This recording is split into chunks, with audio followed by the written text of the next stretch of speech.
अरे कहाँ चले, रुको रुको मेरी बात सुनो। अगर आप टॉपर्स प्लेलिस्ट की पीडीएफ चाहते हैं तो कैल्विन लाइव एप्लीकेशन का जो लिंक है वो डिस्क्रिप्शन में दिया हुआ है, फटाफट से डाउनलोड कर लीजिए और सबकी पीडीएफ आपको सिस्टमैटिक मैनर में मिल जाएगी। अब बात करते हैं टॉपर्स बनने के रास्ते की। आइए, अगर आपके पास इतना टाइम नहीं है कि आप पूरे चैप्टर को कंप्लीट कर पाए तो आप हमारा देखिए वन शॉट, जो कि हर चैप्टर का अवेलेबल है। अगर आप इंपॉर्टेंट कॉम्पिटेंसी बेस्ड क्वेश्चंस करना चाहते हैं जो कि इसी साल पैटर्न में ऐड किए हुए हैं, जहां पर आपको एमसीक्यू, एसर्शन बेस्ड क्वेश्चन और केस स्टडी बेस्ड क्वेश्चंस करने हैं, तो इसके भी प्लेलिस्ट आपको गिवन है।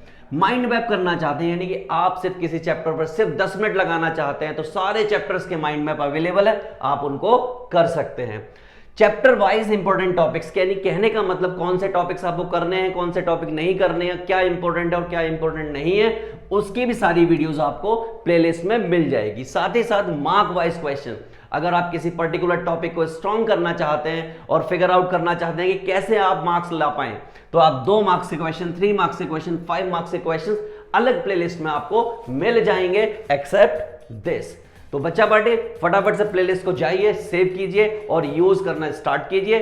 और चलिए स्टार्ट करते हैं हम अपनी इस वीडियो को। हेलो टॉपर्स, तो आपने इससे पहले जितने भी चैप्टर्स हमने किए हैं सबकी वीडियोस देख डाली होंगी और आप टॉपर बनने के रास्ते पर निकल पड़े होंगे। आज हम बात करने वाले हैं एमसीक्यू बेस्ड क्वेश्चंस की, जिसको हम गजब तरीके से सीखेंगे और उसके सारे नट बोल्ट ओपन कर देंगे और हम बनकर रहेंगे टॉपर। तो चलिए स्टार्ट करते हैं एमसीक्यू बेस्ड क्वेश्चंस को। चलिए दोस्तों, अब हम बात कर लेते हैं कॉम्पिटेंसी बेस्ड क्वेश्चन की बात कर रहे हैं, लेकिन इस बार क्वेश्चंस जो है एमसीक्यू होने वाले हैं। क्या होने वाले हैं? एमसीक्यूज होने वाले हैं। और देखिए किस तरह के क्वेश्चंस होंगे और कैसे हम उनको डील करेंगे। देखिए वेरी फर्स्ट क्वेश्चन मैंने आपकी स्क्रीन पर रख दिया है। क्या कहते हैं कि अ pair of linear equation a1x plus b1y plus c1 equal to 0 and a2x plus b2y plus c2 equal to 0 is said to be inconsistent। ये इनकंसिस्टेंट कब होता है? मैं आपको याद दिलाना चाहता हूं कि जब कंसिस्टेंट की बात होती थी तो ये होता था और यहां पर यूनिक सॉल्यूशन होता था। क्या होता था? यूनिक सॉल्यूशन होता था। और यहां के केस में इनफाइनाइट मैनी सॉल्यूशन हुआ करता था जब सारा इक्वल हो जाए, और ये कोई रिलेशन होता नहीं था। तो नो सॉल्यूशन इस वाले रिलेशन में होता था, और जहां नो सॉल्यूशन होता था वहीं पर इनकंसिस्टेंट होता था, अगर आपको याद है तो इसका मतलब B must be the right answer if they are asking for the inconsistent. Let me check, क्या बी सही है? तो हाँ, बी बिल्कुल सही है। चलिए अगला क्वेश्चन देखते हैं। कह रहे graphically the pair of equation 7x minus Y equal to 5 and 21x minus 3y equal to 10 represent two lines which are. ये कौन सी दो लाइन को रिप्रेजेंट कर रही हैं? तो हमने कहा 7x minus Y that is equal to 5, और दूसरी इक्वेशन है आपकी 21x minus 3y equal to 10। ये दोनों किसको रिप्रेजेंट कर रही हैं? मैंने कहा इसको ऐसे रखकर देखो, रखकर देखोगे तो ये कुछ ऐसे आएगा, और इसको ऐसे रखकर देखो। जब आपने ऐसे रखा तो ये हो गया आपका 1/3, ये यहां भी माइनस आएगा, यहां भी माइनस आएगा, तो ये हो गया आपका 1/3 और ये हो गया 1/2। यानी कि ये इक्वल नहीं है। ये दोनों तो इक्वल है बट ये इक्वल नहीं है। और ये किस केस में होता था? ये नो सॉल्यूशन के केस में होता था। और नो सॉल्यूशन क्या होता था? नो सॉल्यूशन का मतलब होता था पैरेलल लाइंस के केस में। किस केस में? पैरेलल लाइंस के। तो क्या पैरेलल लाइंस कोई ऑप्शन है यहाँ पर? तो बी मुझे यहाँ पर दिखाई दे रहा है, तो बी इज एब्सोल्युटली करेक्ट। फटाक आगे बढ़ते हैं। अगला क्वेश्चन, ये आपको पेयर ऑफ लाइंस दे रखे हैं और आपको बताना है कि यूनिक होगा, नो होगा, इनफाइनाइट होगा और टू सॉल्यूशन होगा। मैंने कहा ठीक है, सिंपल सी बात है, बहुत सिंपल सी बात है कि मैंने रख लिया 3/3/3 minus 6 that is minus 5/10 that is 7/7, ऐसे रख लिया। तो ये क्या हो जाएगा? ये हो जाएगा माइनस का 1/2, ये हो जाएगा माइनस का 1/2, और ये नॉट इक्वल टू 1 हो जाएगा। और जब जब ऐसा होता है तब तब वो नो सॉल्यूशन होता है, यानी C must be the right answer. So let me check, yes C is the correct answer. Okay, तो चलिए मैं लिख देता हूं एक बार यहां पर कि A1/A2 equal to B1/B2 is not equal to C1/C2। तो इसका मतलब होता है नो सॉल्यूशन, राइट। चलिए अगला क्वेश्चन क्या कहता है भैया, अगला क्वेश्चन में कुछ ना कुछ तो कहेगा ही। क्या कह रहे हैं, पढ़िए क्वेश्चन को। A pair of equation is consistent then the lines. Consistent है, क्या है, कंसिस्टेंट। अब कंसिस्टेंट जो होता है वो दो केस में होता है। कंसिस्टेंट, कंसिस्टेंट दो केस में होता है। पहला केस होता है कि वो को इंसिडेंट हो जाए। क्या हो जाए, को इंसिडेंट हो जाए। और एक होता है यूनिक सॉल्यूशन के केस, यानी कि इनफाइनाइट मैनी सॉल्यूशन और यूनिक सॉल्यूशन, दो केस में होता है। तो भाई इन्होंने क्या कहा, दोनों केस में, पहले वाला जो केस में दिखाऊं एक लाइन होती है और उसके ऊपर दूसरी लाइन होती है, और इस केस में क्या होता है, एक लाइन दूसरी लाइन को कट कर रही होती है यूनिक पॉइंट पर। तो एक बात बिल्कुल कंपलसरी है कि वो इंटरसेक्टिंग होना चाहिए और कोइंसिडेंट होना चाहिए। तो D must be the right answer. इन दोनों केस में ऑलवेज इंटरसेक्टिंग, ये वाला कॉन्सेप्ट ठीक नहीं है। पैरेलल का तो बिल्कुल ठीक नहीं है, और ऑलवेज कोइंसिडेंट ये भी ठीक नहीं है, राइट। ये दो कंडीशन है, एक इसकी है और एक इसकी है। तो D must be the right answer, yes of course. Okay, अगला देखिए। The pair of equation x equal to 0 and x equal to 5 is x equal to 0 and x equal to 5। ऐसा कुछ कह रहे हैं। x इक्वल टू 0 की बात करूं तो वो यहां पर होगा, और x इक्वल टू 5 की बात करूं तो वो यहां पर होगा। वो कह रहे हैं कि ये नो सॉल्यूशन हुआ, वन सॉल्यूशन हुआ, टू सॉल्यूशन हुआ, इनफाइनाइट सॉल्यूशन हुआ। तो मेरे हिसाब से ये तो सॉल्यूशन ही नहीं है। मेरे हिसाब से ये सॉल्यूशन ही नहीं है। आपके हिसाब से क्या है, ये सॉल्यूशन है या नहीं है? तो मेरे हिसाब से सॉल्यूशन नहीं है, तो आपके हिसाब से भी सॉल्यूशन नहीं होगा। Yes, no solution, right. क्यों भाई नो सॉल्यूशन, क्यों? क्योंकि आपस में कोई रिलेशन ही नहीं है यार, दो अलग अलग पॉइंट है, कोई लेना देना नहीं, राइट। चलिए आगे बढ़ते हैं। अब क्या दे रखा है, वो कह रहे हैं pair of equations x equal to -4 and y equal to -5 आपस में कहीं पर कट कर रहे हैं। मैंने कहा बहुत सही। क्या कहा, x equal to -4, x equal to -4 यहाँ कहीं होगा, और y equal to -5, y equal to -5 यहाँ कहीं होगा। ये इस तरीके से कट करेंगे यहाँ पर। तो ये वाला पॉइंट बताओ क्या होगा। तो मैंने कहा ये तो बहुत सिंपल है, ये -4 -5 होना चाहिए। क्या होना चाहिए, -4 -5। -4 और -5 जो मुझे बी पर मिल रहे हैं, चेक करो। यस ऑफ कोर्स, ग्राफिकली मैंने इसको बता दिया। नेक्स्ट क्वेश्चन देखिए। भैया दो लाइन दे रखी है, रिप्रेजेंट कोइंसिडेंट लाइन। क्या कर रही है, कोइंसिडेंट लाइन है। और कोइंसिडेंट लाइन का मतलब होता है कि भाई सब बराबर, सब चंगासी। फोर को इंसिडेंट, फोर को इंसिडेंट मतलब होता है इनफाइनाइट मैनी सॉल्यूशन। इसमें क्या होता है, इसमें A1/A2, B1/B2, C1/C2 होता है। तो वैल्यूज पुट करो, क्या हो जाएगी, 2/3 इक्वल टू -3/K और 10/15। ये कंडीशन होती है। तो पहले एक एक करके सॉल्व कर लो। तो 2/3 -3/K, तो ये हो जाएगा K इक्वल टू -9/2। पहला केस तो ये आ जाएगा 9/2, क्योंकि ए में दिख रहा है। एक और ले सकते हो तीसरा वाला केस, तो -3/K, और ये हो जाएगा आपका 2/3। वो भी सेम बन गया, तो ये भी कितना आ गया, -9/2 आ गया। तो मेरे हिसाब से जो इसका ए आंसर है वो पूरी तरीके से सही है, चेक कर लेते हैं। Yes, okay. आइए नेक्स्ट क्वेश्चन। ये रहा हमारे सामने नेक्स्ट क्वेश्चन। दो इक्वेशंस दे रखी हैं और पैरेलल बोली हैं। क्या बोली है, पैरेलल। जब भी पैरेलल बोली जाती है इसका मतलब कुछ ऐसा होता है। कैसा होता है, ऐसा होता है, is not equal to C1/C2, right. चलिए देखते हैं के की किस वैल्यू के लिए मामला सेट हो रहा है। तो ये हो गया 2/3 equal to K/-5 is not equal to, this is what, 1/7। Solve वॉल्व कर देते हैं के की वैल्यू के लिए। तो ये क्या हो जाएगा, -10/3 दैट इज इक्वल टू के। ऐसा कुछ होना चाहिए। ये मेरे हिसाब से ए होना चाहिए। Let me check. Yes, is absolutely correct. फटाफट क्वेश्चन निकल रहे हैं। चलिए बात कर लेते हैं क्वेश्चन नंबर 9 की, जहां पर हम बात करेंगे डिपेंडेंट इक्वेशन की। तो मैं आपको डिपेंडेंट इक्वेशन का मतलब बताता हूं पहले होता क्या है। तो मान लीजिए कि आपको कोई इक्वेशन दी गई A X B Y plus C equal to 0 और इसके डिपेंडेंट मुझे कोई इक्वेशन निकालनी है। इसके क्या निकालनी है? डिपेंडेंट कोई इक्वेशन निकालनी है। तो अगर डिपेंडेंट इक्वेशन चाहिए तो मैं किसी एक कांस्टेंट से, मान लीजिए वो अल्फा है, उस अल्फा से मैं पूरी इक्वेशन को मल्टीप्लाई करूंगा। क्या करूंगा?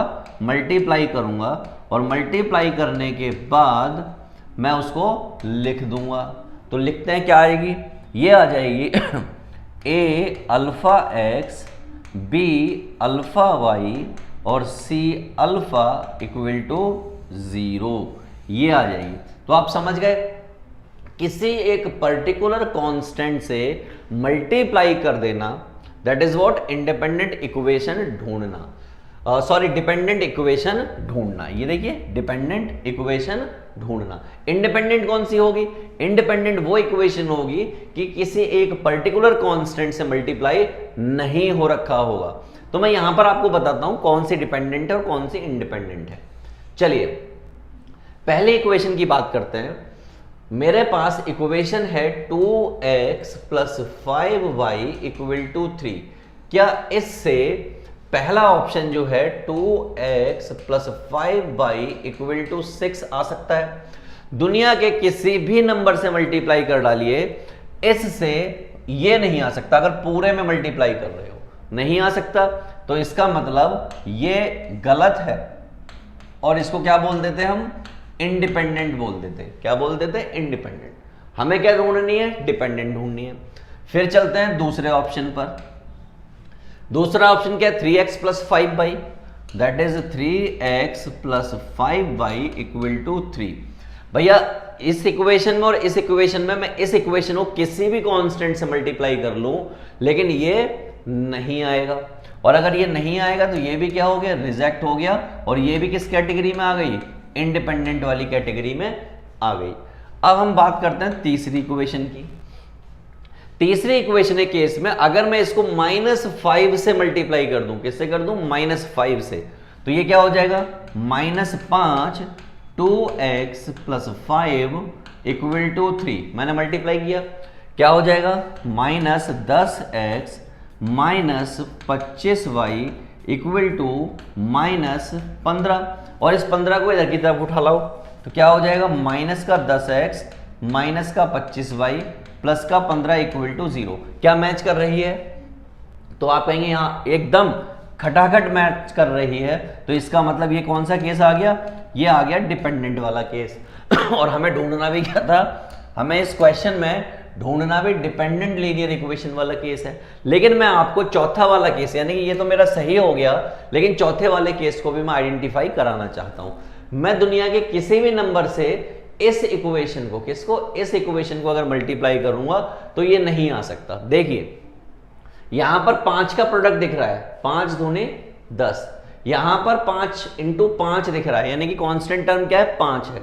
लेकिन जब यहां पर मल्टीप्लाई होगी तो 15 आ रहा है, जबकि यहां पर क्या है? 25 आ रहा है। इसका मतलब ये भी इंडिपेंडेंट है। इसका मतलब इसमें 3 ऑप्शन इंडिपेंडेंट लीनियर इक्वेशन है, while 1 option that is what? C is dependent variable. खटक समझ आ गई बात? चलिए इसके सॉल्यूशन देख लेते हैं। Yes, C is the correct answer, जो कि ये रहा। तो आई होप आपको बहुत अच्छे से समझ आ गया होगा कि डिपेंडेंट और इंडिपेंडेंट क्या होता है। यहां डिपेंडेंट पूछा है, कभी इंडिपेंडेंट पूछ ले तो आप उसका भी आंसर कर पाओगे, राइट?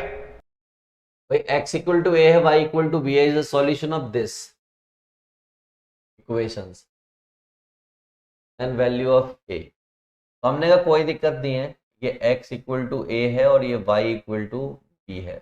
इक्वेशन है हमारे पास x plus Y that is equal to 5 और 2x minus 3y equal to 4। ऐसी इक्वेशंस आपको दे रखी, वैल्यू पुट करो, ये क्या हो जाएगा? a plus B that is equal to 5 और ये हो जाएगा 2a minus 3b equal to 4। इसको बी की वैल्यू निकाल लो तो क्या हो जाएगी 5 माइनस ए, और बी की वैल्यू कहाँ पर पुट कर दो यहाँ पर, तो 2a3 5 minus B that is equal to 4, तो 2a ये 15 हो गया, ये 3b हो गया, इक्वल टू में 4 हो गया, तो 2 5b minus 15 that is equal to 4, 5b 15 4 19, b equal to 19/5, और b इक्वल टू 19/5 हो गया, तो 19/5 से मुझे एक में दिख रहा है, तो मतलब डी मेरा सही आंसर होना चाहिए। तो इतना ज़्यादा सॉल्व करने की ज़रूरत नहीं है। जब आप एमसीक्यू कर रहे होते हैं,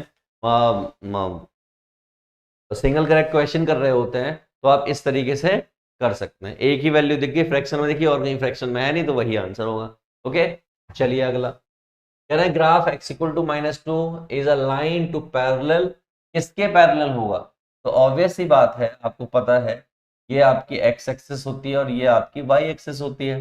अब उन्होंने एक लाइन दे रखी है -2, -2 यहाँ कहीं होता है, ये क्या होता है -2 होता है, और ये किसके पैरेलल है? ऑब्वियस सी बात है, ये y एक्सिस है, ये क्या है y एक्सिस, तो पैरेलल टू y एक्सिस होना चाहिए। मेरे हिसाब से बी ऑप्शन यहाँ पर होना चाहिए। चेक करो, बिल्कुल सही है, करेक्ट। आगे बढ़ो, अगला क्वेश्चन देखिए, the graph of y equal to 4x is a line, ये एक लाइन है, ये बात सही है, लेकिन पैरेलल टू x एक्सिस है, पैरेलल टू y एक्सिस है, parallel perpendicular to y axis है, और पासिंग थ्रू ओरिजिन है, पासिंग थ्रू ओरिजिन है। तो मैंने कहा देखिए, आपको y इक्वल टू, आपको क्या दे रखा है, y इक्वल टू 4x दे रखा है। आप इस टेबल को ऐसे बनाइए, x y, x 0 रखोगे तो y 0 आ जाएगा, 1 रखोगे तो 4 आ जाएगा, आप 2 रखोगे तो 4 दूनी 8 आ जाएगा। ग्राफ क्या होता है, हम कुछ भी सॉल्व करके नहीं देख रहे हैं इस क्वेश्चन में, पासिंग थ्रू ओरिजिन हो रहा है, ये सीधा सीधा पासिंग थ्रू ओरिजिन। तो x की वैल्यू 0 रखने पर 0 आ रहा है, ये बात सही है, ठीक। x की वैल्यू 1 यहाँ कहीं होती है, तो y की वैल्यू 4 यहाँ कहीं होती है, तो इनका जो पॉइंट हो गया वो यहाँ कहीं हो गया, फिर अगला पॉइंट यहाँ कहीं हो, ठीक है। तो ये लाइन जो है कुछ ऐसे होगी, और ये कहाँ से पास हो रही है, ओरिजिन से पास हो रही है, इससे पास हो रही है ओरिजिन से, ओरिजिन से पास होते हुए यहाँ पे सिर्फ लाइन कौन सी दिख रही है, कोई लाइन है क्या? यस, एक लाइन दिख रही है, यानी कि मुझे डी ऑप्शन दिख रहा है, और कहीं पर डी ऑप्शन है ही नहीं। चेक करिए, बिल्कुल सही, सारे सही जा रहे हैं भाई। अगला देखिए, कह रहे हैं the graph of y equal to 5 is a line parallel to y equal to 5, y की वैल्यू ऐसे थी, पैरेलल टू x एक्सिस होना चाहिए, खत्म बात, ऐसे दिखेगा, ये x होता है, ये आपका y होता है, y की वैल्यू 5 है, 5 कहाँ होती है यहाँ पर, ये किसके पैरेलल हो गया, x एक्सिस के पैरेलल हो गया, तो आपको ए आंसर गया। चलिए एक और बेहतरीन क्वेश्चन की बात करते हैं, question number 14, it's one of the easiest question of this chapter. वो कह रहे हैं टू इक्वेशंस, क्या कह रहे हैं, टू इक्वेशंस, मैंने कहा ठीक है, टू वेरिएबल्स, दो इक्वेशन होने चाहिए, दो वेरिएबल होने चाहिए। मान लीजिए मैंने a1x b1y plus c1 equal to 0 ले ली, और दूसरी इक्वेशन मैंने कुछ ऐसी ले ली, ठीक है, दो इक्वेशन हो गई और दोनों में दो दो वेरिएबल हैं, टेकन टूगेदर, टूगेदर का मतलब होता है एक साथ, क्या मतलब होता है, एक साथ, और साइमल्टेनियसली का मतलब सामने दिख रहा है, साइमन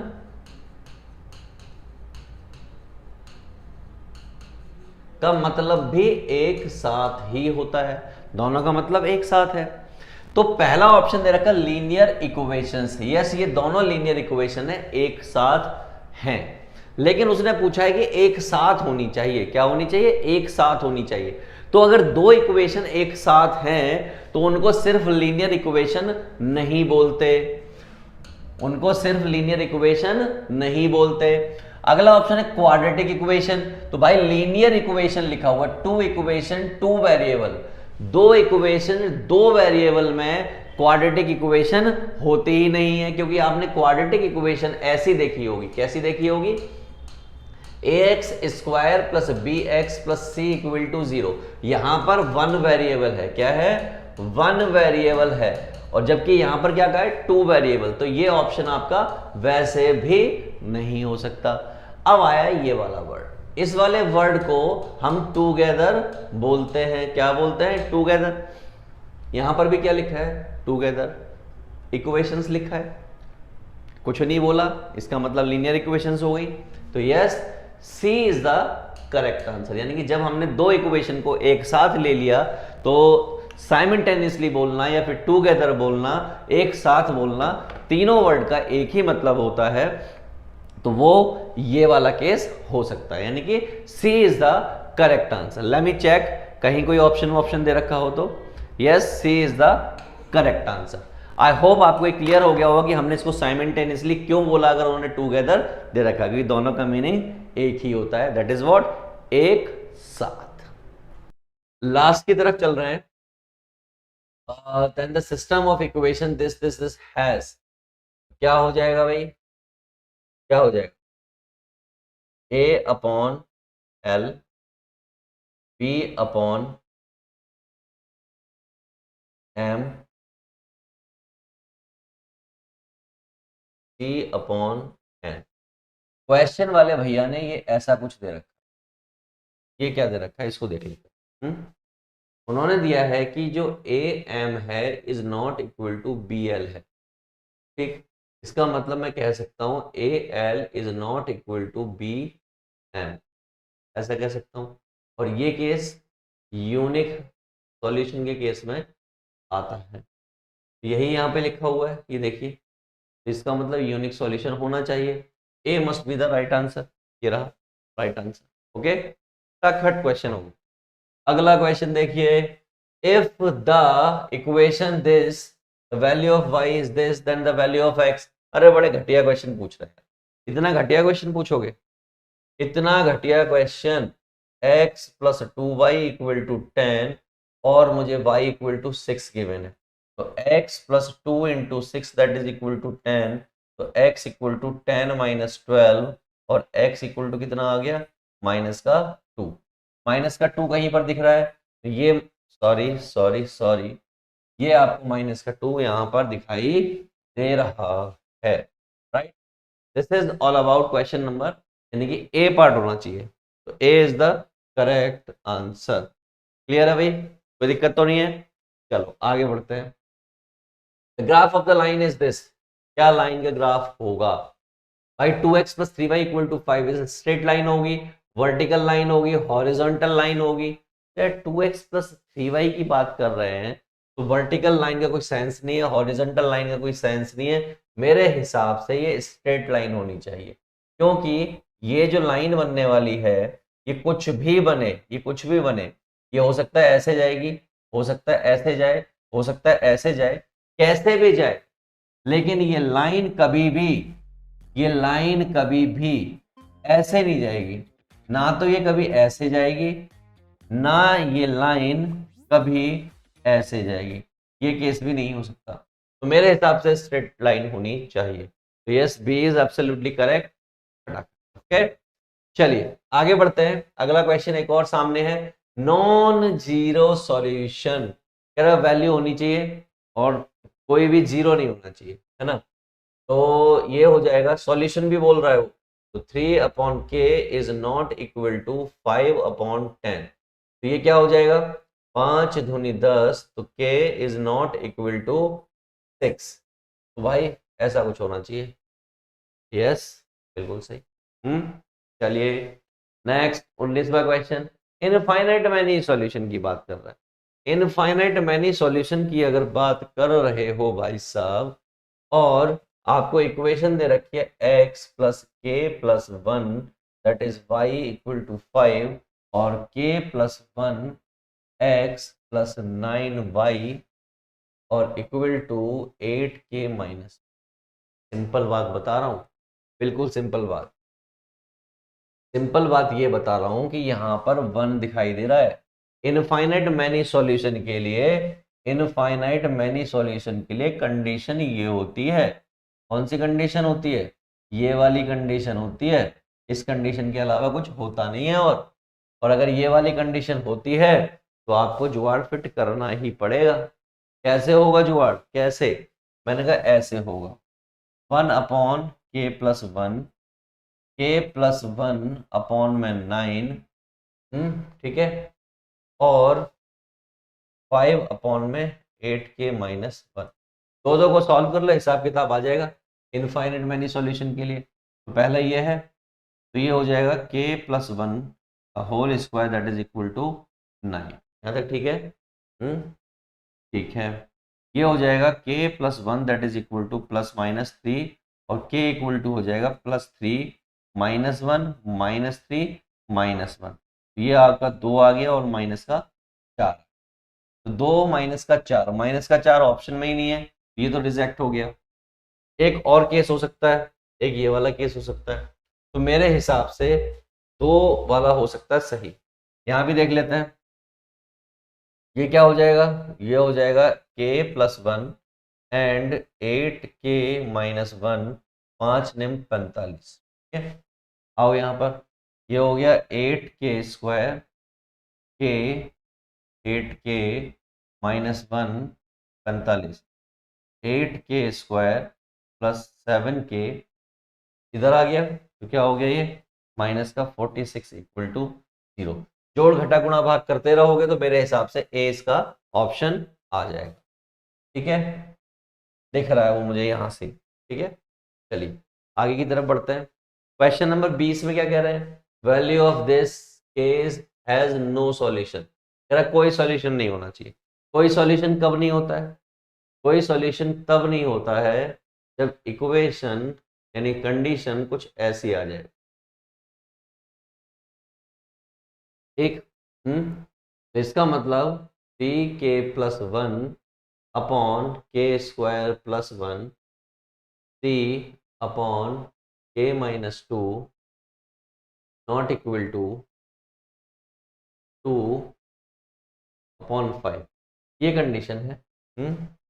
अब ये कंडीशन है तो दिक्कत वाली कोई बात नहीं है। देखिए 3k+1/k² +1 इक्वल टू 3k-2, ये होना चाहिए। ओके, ये इधर चला गया तो 3k+1 और k-2, और ये हो गया 3k² +3, right. 3k² -6k + k-2 3k² +3, इससे ये कैंसिल हो गया। ये हो गया -5k-2 इक्वल टू 3, तो -5k इक्वल टू 5, तो k इक्वल टू आ गया 1। k इक्वल टू 1 है क्या कहीं पर, तो C must be the right answer. Check करो, यहाँ पर डी दे रखा है, क्या दे रखा है, डी दे रखा है। अभी डी क्यों आ रहा है, क्योंकि ये माइनस का हो रहा था, इसका हो रहा था, माइनस का हो रहा था, और माइनस का होगा तो ऑब्वियस सी बात है डी आ जाएगा। तो ये हमारा सही आंसर नहीं है, हमारा आंसर ये है करेक्ट। तो बच्चा पार्टी एक और क्वेश्चन, यहाँ पर क्वेश्चन नंबर 21 लिखा हुआ है, the pair of equation x equal to a and y equal to b graphically represent x equal to a। x equal to a ये हो गया, y इक्वल टू b ये हो गया, that is equal to y equal to b। Represent intersecting, अब ये a हुआ है तो ये होगा a, b। तो a, b कहां पर हो रहा है, d पर हो रहा है। हो गया, लो चेक करो, यस बिल्कुल सही है। अगला क्वेश्चन, नेक्स्ट क्वेश्चन ये रहा आपके स्क्रीन पर। तो भाई अगला क्वेश्चन तो है नहीं, तो जितने भी आपके कॉम्पिटेंसी बेस्ड में एमसीक्यू क्वेश्चन बनते थे 21 22 क्वेश्चन, वो हमने कर लिए हैं, वो हमने फोड़ लिए हैं। और आई होप आप भी इस बात को क्लियरली समझ गए कि क्वेश्चन को कैसे अब से डील करना है। तो आई होप बच्चा पार्टी आप आगे भी लगे रहेंगे और ऐसे ही मेहनत करते रहेंगे और हर टाइप के क्वेश्चंस को फोड़ लाएंगे। मिलते हैं नेक्स्ट वीडियो में, तब तक के लिए ऑल द। तो टॉपर्स एमसीक्यू बेस्ड क्वेश्चंस को हमने गजब तरीके से फोड़ दिया है, और एसएसएन रीजन बेस्ड क्वेश्चंस की वीडियो भी आपकी प्लेलिस्ट में ऐड हो गई है। तो फटाफट से जाइए, उस वीडियो को भी देखिए और बनाइए अपने आप को टॉपर।